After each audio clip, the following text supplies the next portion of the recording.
Magandang araw po sa inyong lahat. Luka Doncic kayang mag-shoot ng nakaupo lang. Melo na kayang may lusot ang bola pa rin. Alamin po natin lahat yan dito sa ating video. Napakaganda nga pong balita at naglalabasan po itong talent ni Luka Doncic ngayon kung saan ay kaya niyang magsunod-sunod na shoot ng nakaupo lamang. Panuorin po natin.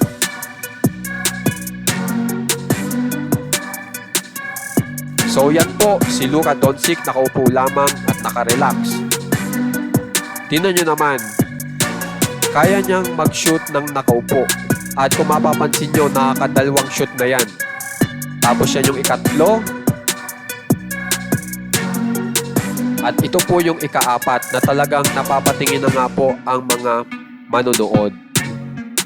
So iyan po ay nagbabiral ngayon sa social media. So kung mapapansin nyo, very talented po talaga si Luka Doncic.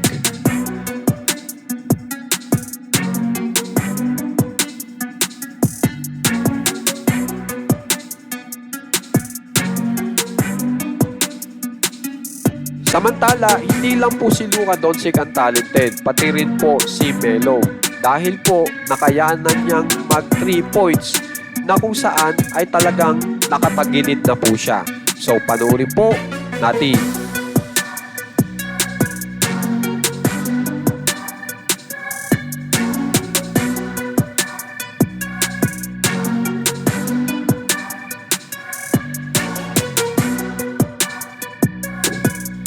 Kaya naman po, kung gusto niyo pong ma-update sa mga famous NBA stars, subscribe na po kayo sa ating channel na Macho Wayne Wayne. Maraming salamat po.